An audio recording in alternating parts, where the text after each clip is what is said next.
여러분 안녕하십니까? 코로나19 KBS 통합 뉴스룸 5시 뉴스입니다. 코로나19 신규 확진자는 289명으로 주말 영향까지 더해져 77일 만에 200명대로 내려갔습니다. 이 방역 당국의 백신 설명회에서는 백신의 항체 생성률이 최소한 90% 이상이고 영국 변이 바이러스에도 충분한 효과가 있다는 전문가 의견이 나왔습니다. 김민철 기자입니다. 영국 변이 바이러스 감염이 3건 추가로 확인돼 지금까지 국내에서 확인된 코로나19 변이 바이러스는 모두 54건입니다. 영국 변이가 40건으로 가장 많고 남아공 변이 9건, 브라질 변이 5건입니다. 변이 바이러스에 감염되면 백신을 맞더라도 효과가 없는 게 아니냐는 우려가 있는데 오늘 열린 백신 설명회에서 전문가들은 우선 영국 변이에는 충분한 효과가 있다고 설명했습니다. 영국발 변이는 현재 개발된 대부분의 백신으로 충분한 방어 효과를 보여주는 것으로 보여집니다. 남아프리카 변이주에 대해선 중화항체 방어 능력이 조금 낮아지는 것으로 보고되고 있지만 일단 백신을 맞으면 중증도로 가는 것을 막아주는 만큼 백신 순서가 되면 접종을 받는 것이 중요하다고 말했습니다. 코로나19 백신의 항체 생성률은 최소 90%에서 100%까지고 접종 이상 반응도 대부분 경증이라고 설명했습니다. 현재까지 드러나고 있는 백신의 이상 반응이 다른 백신을 사용했을 때 경험했었던 이상 반응과 크게 다르지 않은 수준이라고 보고 있습니다. 다만 방역 당국의 목표인 오는 11월까지 집단 면역을 위해선 전 국민의 70% 이상 접종을 해야 하는 만큼 적극적인 참여를 당부했습니다. 한편 정부는 오늘 중앙재난안전대책본부 회의에서 이번 주 토요일 발표를 목표로 사회적 거리두기 단계 조정안을 준비하고 있다고 밝혔습니다. 또 설 연휴 기간 코로나19 발생 현황을 검토해 수도권 지역의 영업시간 연장 여부도 결정하겠다고 밝혔습니다. 정부는 거리두기 단계 조정을 위해선 안정세가 중요하다며 영업시간 준수와 5인 이상 사적 모임 금지 등 설 연휴 방역 대책을 지켜달라고 부탁했습니다. KBS 뉴스 김민철입니다. 서울은 112명의 신규 확진자가 나왔습니다. 집단 감염이 계속되고 무증상자의 비율도 높아졌는데요. 서울시는 확진자가 발생한 시설에서 마스크 착용 위반이 확인될 경우 과태료를 부과하겠다고 밝혔습니다. 석혜원 기자입니다. 서울역 노숙인 복지시설에서 노숙인 6명이 추가 감염됐습니다. 모두 자가격리 해제 전 검사에서 확진됐는데 관련 확진자는 92명으로 늘었습니다. 서대문구 운동시설에서 이용자 1명이 추가 확진돼 지금까지 17명이 감염됐습니다. 역학조사 결과 일부 이용자가 마스크를 잘 착용하지 않았고 당사가 여러 운동시설에 출장 지도하며 다른 시설 이용자로 전파된 것으로 확인됐습니다. 광진구 음식점에서도 이용자 1명의 추가 감염이 확인돼 관련 확진자는 59명으로 늘었습니다. 서울시는 중앙방역대책본부로부터 확진자가 발생한 시설에서 이용자의 마스크 착용 위반이 확인되면 과태료를 부과할 수 있다는 답변을 받았다고 밝혔습니다. 향후 확진자가 발생한 업소의 경우 CCTV, 역학조사 진술 등을 통해 마스크 착용을 미착용한 것으로 판명되는 이용자에 대해서는 과태료를 부과할 계획입니다. 지난주 서울의 하루 평균 코로나19 신규 확진자는 144명으로 2주 전보다 30여 명 늘었습니다. 무증상자 비율도 높아져 10명 중 4명 이상이 증상이 없다가 확진됐습니다. 서울시는 사람들의 이용이 많은 음식점과 복지시설, 사우나 등에서 집단 감염이 발생하고 있다며 5인 이상 사적 모임을 자제하고 방역수칙을 잘 지켜달라고 요청했습니다. 한편 서울시는 최근 국내에서 반려동물의 코로나19 감염이 확인됨에 따라 오늘부터 개와 고양이를 대상으로 코로나19 검사를 합니다. 수의사가 포함된 검체 최치반이 직접 방문 검사를 하고 대상은 확진자에 노출돼 의심 증상을 보이는 경우로 제한됩니다. KBS 뉴스 석혜원입니다. 경기도는 신규 확진자가 83명으로 지난 2일 이후 엿새 만에 2자릿수로 줄었습니다. 이달부터 접수를 시작한 경기도 2차 재난기본소득은 일주일 만에 경기도민의 56%가 신청했습니다. 김민아 기자가 보도합니다. 경기도 안산의 인테리어업 관련해 확진자 5명이 추가로 확인됐습니다. 지난 2일 도배업자 1명이 처음 확진 판정을 받은 뒤 계속해서 확진자가 나오면서 도내 관련 확진자는 35명으로 늘었습니다. 수도권 도매업 관련해서는 3명이 추가로 감염돼 도내 관련 확진자는 29명이 됐습니다. 이를 포함해 경기도에 오늘 0시 기준 신규 확진은 83명으로 국내 발생은 79명, 해외 유입은 4명으로 집계됐습니다. 소규모 감염이 53명으로 신규 확진자의 63%를 차지했고 감염 경로를 확인 중인 경우도 13명으로 일상에서 전파되는 소규모 감염이 집단 감염 사례보다 많았습니다. 한편 이달부터 접수를 시작한 경기도 2차 재난기본소득은 어제까지 755만 9천여 명이 신청을 한 것으로 경기도는 집계했습니다. 이는 지급 대상 인원인 경기도 인구 대비 56.3%로 접수 시작 일주일 만에 절반을 넘겼습니다. 이번 달은 온라인을 통해서만 신청을 받고 요일별 오부제를 적용하고 있는 것을 고려할 때 1차보다 호응이 높은 것입니다. 경기도는 코로나19 장기화에 따른 필요자금 수요가 늘고 설 명절을 앞두고 서둘러 신청을 하려는 인원이 많았기 때문으로 분석했습니다. KBS 뉴스 김민아입니다. 월성원전 1호기 경제성 평가 조작 의혹 사건과 관련해 백운규 전 산업통상자원부 장관에 대한 구속영장 심사가 진행되고 있습니다. 심사에 앞서 백 전 장관은 법과 원칙에 근거해 업무를 처리했다고 주장했는데요. 현장 취재기자 연결합니다. 네, 성용희 기자 자세한 상황 전해주시죠. 네, 월성원전 1호기 경제성 평가 조작 의혹 사건과 관련해 검찰이 지난주 백운규 전 산업통상자원부 장관에 대해 구속영장을 청구했는데요. 오늘 오후 2시 반부터 구속영장 심사가 대전지방법원 301호 법정에서 진행되고 있습니다. 백 전 장관은 심사에 앞서 월성 1호기 조기 폐쇄는 국민의 안전을 최우선으로 한 국정 과제였고 법과 원칙에 근거해 적법한 절차로 업무를 처리했다고 주장했습니다. 또 심사에 성실히 임하겠다고 덧붙였습니다. 검찰이 백 전 장관에 적용한 혐의는 크게 직권남용 권리행사 방해와 업무방해 2가지입니다. 검찰은 백 전 장관이 월성원전 가동을 중단하는 경제성 평가 결과가 나오도록 산업부 공무원 등에게 지시해 조기 폐쇄에 개입했다고 보고 있습니다. 또 산업부 공무원들이 월성원전 자료 530건을 삭제한 혐의에도 백 전 장관이 관여한 것으로 보고 있습니다.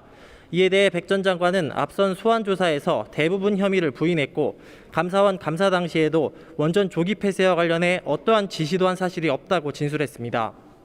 구속영장 심사에서도 검찰과 변호인 간 치열한 공방이 예상되는데요.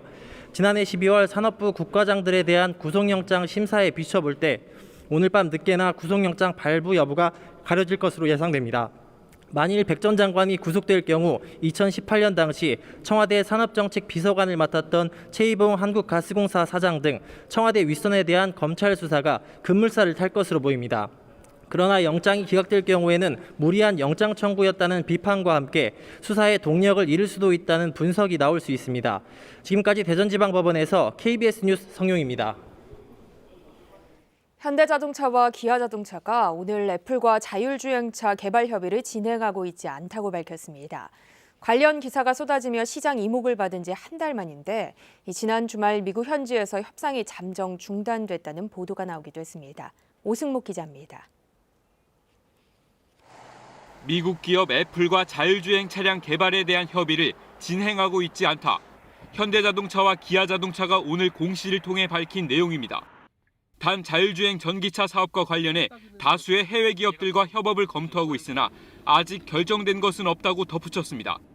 지난달 8일 현대차 그룹이 애플과 전기차 개발 협상을 진행한다는 일부 언론 보도가 있었는데 당시 현대차 측은 초기 단계로 아직 결정된 것은 없다며 협의 사실 자체를 부인하지는 않았습니다.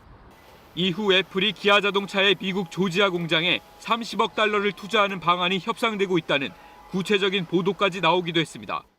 하지만 현지 시각으로 지난 5일에는 블룸버그 통신이 애플이 전기차 개발을 위한 현대차 기아와의 논의를 최근 중단했다고 전했습니다. 블룸버그는 전기차 개발 프로젝트와 공급업체 정보를 비밀로 했던 애플이 관련 논의 소식이 알려지자 반감을 가진 것으로 보인다며 해당 논의가 언제 다시 이루어질지는 불분명하다고 전했습니다. 오늘 현대차 그룹과 애플의 협의 중단 소식에 현대차 그룹 관련주들은 일제히 급락하며 장을 마감했습니다. 특히 기아차는 15% 가까이 급락했습니다. KBS 뉴스 오승목입니다. KCC 정몽진 회장이 공정위에 기업 현황을 제출하면서 계열회사 10곳과 친족 20여 명을 누락한 혐의로 검찰에 고발됐습니다. 공정위는 대기업의 고의적인 자료 누락은 외부 규제를 무력화시킬 수 있는 꼼수라며 강력 대응한다는 방침입니다. 이승훈 기자입니다. 공정거래위원회는 지난 2016년과 17년 KCC가 대기업 집단 지정을 위한 자료를 제출하면서 자명회사를 포함해 모두 10개의 계열사를 누락했다고 밝혔습니다. 자명회사로 지목된 업체는 음향기기 업체인 실바턴 어쿠스틱스로 정몽진 회장이 지분 100%를 보유했지만 자명 주주 명의로 운영된 것으로 조사됐습니다. 또 주식회사 동주를 비롯한 9개 계열사는 20여 명의 총수 일가가 소유하고 있는 기업이지만 해당 친족을 친족 명단에 넣지 않는 방법으로 누락했다고 공정위는 밝혔습니다. 공정위는 이들 기업이 KCC와의 내부 거래 비중이 매우 높고 또 구매부서 직원들이 특수관계 협력업체로 별도 관리할 정도였다며 신고 누락의 고의성이 높다고 설명했습니다. 특히 명단 누락으로 인해 KCC가 지난 2016년 9월부터 반년 넘게 상호 출자 제한 기업 집단 지정에서 제외됐다며 위법성이 적지 않다고 덧붙였습니다. 경제력 집중 억제 시책에 근간을 훼손하는 계열회사 및 친족 누락 행위를 엄중히 제재함으로써 기업 집단의 경각심을 제고하는 한편 공정위는 지난해 9월 제정된 지정자료 허위 제출 지침을 적용해 정몽진 회장을 검찰에 고발했습니다. 또 대기업 위장 계열사를 좀 더 효과적으로 감시하기 위해 올해 5월부터는 신고 포상금제를 도입할 계획입니다. KBS 뉴스 이승훈입니다. 박범계 법무부 장관은 검찰 고위 간부급 인사안을 윤석열 검찰총장과 사전에 공유하지 않았다는 논란에 대해 총장을 직접 만났을 때 다 구두로 명확히 말씀드렸다고 밝혔습니다. 박 장관은 오늘 출근하면서 기자들을 만나 패싱이란 말은 맞지 않는다며 총장 입장에선 다소 미흡하다고 생각할 수도 있겠지만 최대한 애를 썼다며 이같이 말했습니다.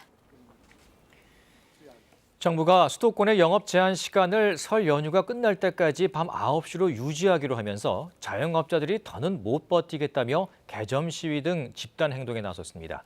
또 지금까지의 손실도 소급 적용해 보상해 줄 것을 정부에 요청했습니다. 전현우 기자입니다.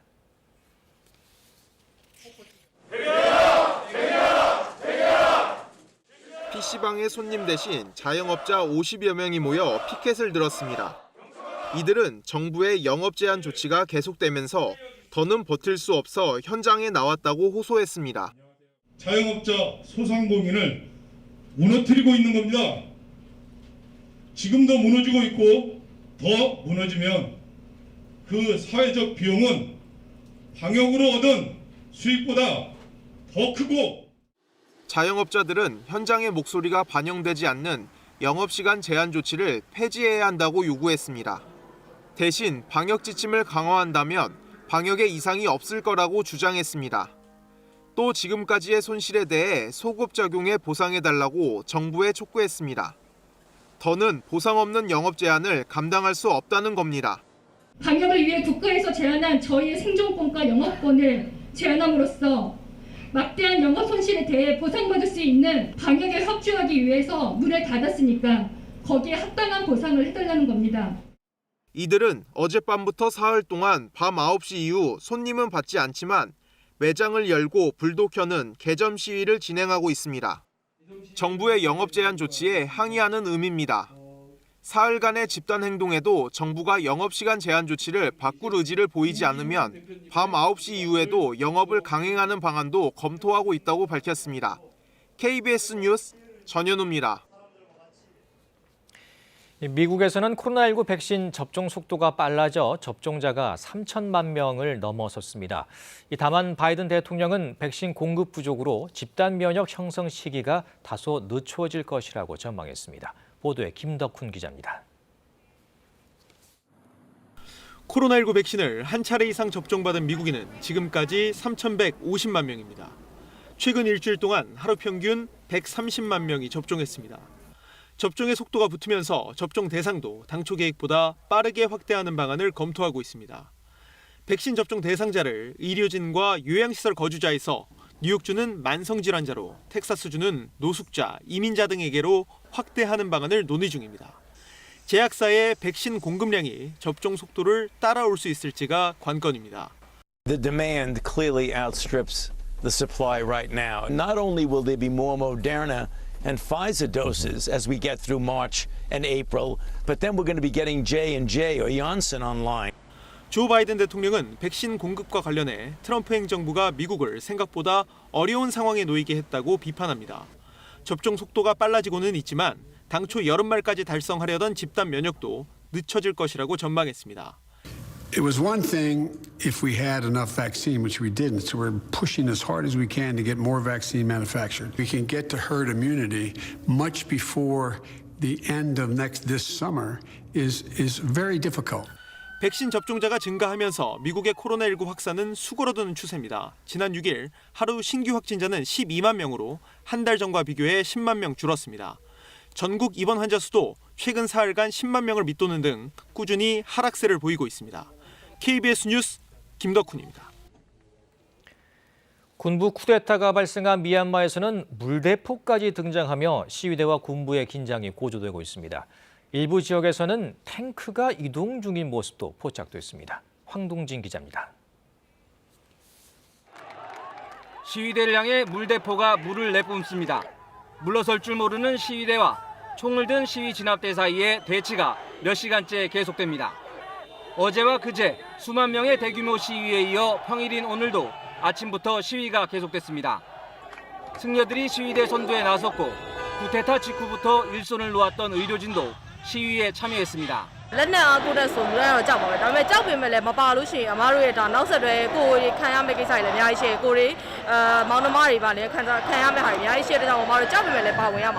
물대포뿐 아니라 양곤 외곽의 한 도시에서는 탱크가 이동하는 모습이 포착됐습니다. 이런 가운데 SNS에서는 총파업을 촉구하는 메시지가 빠르게 퍼지고 있습니다. 한국인이 운영하는 공장을 비롯해 곳곳의 사업장에서는 휴가를 내고 시위에 참여하는 노동자가 늘고 있습니다. 미얀마 군부가 아웅산 수치 국가고문과 윈민 대통령 등 핵심 인사 등을 구금하면서 시작된 쿠데타와 이에 저항하려는 시위대 간의 대립이 갈수록 격화되고 있습니다. KBS 뉴스 황동진입니다. 인도 북부 히말라야 산맥의 난다데비 산에서 현지 시간 7일 빙하가 강에 떨어지면서 수력 발전소 건설 현장 노동자 등 최소 200명이 숨지거나 실종됐습니다. 인도 현지 매체들과 AP통신 등에 따르면 떨어진 빙하로 인해 급류가 발생해 댐 인근 수력 발전소 건설 현장 2곳이 파손됐고 도로와 다리 등도 쓸려 내려갔습니다. 인도 재난당국은 군경 재난 대응팀을 현장에 급파해 수색과 구조 작업을 벌이고 있습니다. 어젯밤 충남 천안에서 10대 운전자가 무면허로 지인의 차를 몰다 갓길에 정차된 화물차를 들이받는 사고를 냈습니다. 승용차에 탄 4명 가운데 2명이 숨지고 2명이 중태에 빠졌습니다. 한솔 기자입니다. 도심대로에서 2차로를 달리던 검은색 승용차가 중앙분리대를 들이받은 뒤 중심을 잃고 오른쪽으로 꺾이며 4차로에 서 있는 화물차를 그대로 들이받습니다. 사고 충격에 승용차는 옆면 전체가 심하게 부서졌습니다. 어지럽게 널린 차량 잔해가 당시 사고 충격을 보여주고 있습니다. 당시 사고 차량은 주정차 금지구역에 불법 주차된 탱크로리를 들이받았습니다. 이 사고로 조수석과 뒷자리에 타고 있던 21살과 19살 남자 2명이 숨졌고 운전자 19살 A군과 뒷자리에 탄 다른 1명은 중상을 입었습니다. 경찰 조사 결과 운전자 A군은 무면허로 차를 지인으로부터 빌려 무보험 상태였습니다. 경찰은 운전자에 대한 압수수색 영장을 발부받아 음주 여부를 확인할 방침입니다. 음주 여부에 대한 수사를 할 거고요. 과속이나 이런 교통 위반이 있는지 그 부분에 대해서 수사할 예정입니다. 경찰은 불법 주정차 금지구역에 차를 세워둔 화물차 운전자 B씨도 입건할 예정입니다. 또 면허가 없는 A군에게 차량을 빌려준 사고 차량 주인 등에 대해 무면허 운전 방조 혐의로 조사할 계획입니다. KBS 뉴스 한솔입니다. 낙동강 철새 도래지에서 선박을 무단 운항해 문화재청으로부터 경고를 받은 부산시가 또다시 규정을 어기고 배를 운항해 적발됐습니다. 고의성 의혹이 나오는 가운데 문화재청의 대응도 부실합니다. 이도훈 기자입니다. 지난달 27일 부산 낙동강 문화재 보호구역 한국수자원공사 소속 전동배가 빠른 속도로 내달립니다. 대저대교 건설 예정지 인근 철새 도래지로 멸종위기종 큰고니 서식에 대한 환경 영향평가가 진행 중인 곳입니다. 지난 3일에도 부산시 소속 생태탐방선이 무단 운항해 고니가 놀라 달아나기도 했습니다. 저희가 그 선박 운영하기 위해서 1년에 이제 필수적으로 검사를 해야 되는 상황이거든요. 그러면은 매해 했던 건가요? 예, 그렇습니다. 하지만 환경 영향평가 기간 선박 무단 운항은 물론 출입 자체가 금지된 상황. 문화재청은 이미 지난달 20일 무단 운항과 관련해 경고까지 내렸습니다. 그런데 부산시에 경고 통지서까지 보내 또 위반하면 고발 조치하겠다던 문화재청이 고발 조치를 미루고 있습니다. 적발된 배 두 척이 같은 부산시 소속이긴 하지만 부서가 달라 이중 위반으로 보기 어렵다는 겁니다. 일단은 그 소속이 좀 달라서 하니까 먼저 운행 중지하도록 계속 먼저 하고 나서 또 안 되시면 고발 조치할게요. 부산시에 의해서 같은 일이 또 벌어졌음에도 불구하고 이번에도 경고만 하겠다는 것은 결국 뭐 경고하다 겨울이 다 끝나도 아무런 조치를 취하지 않겠다는 것과 환경 영향평가의 공정성 논란에다 잇따른 무단 선박 운항까지 우리나라 대표 철새 도래지는 관리 감독 기관으로부터 오히려 훼손당하고 있습니다. KBS 뉴스 이도원입니다. 서울시 교육청이 올해 중고등학교 신입생에게 입학준비금 30만 원을 지급합니다.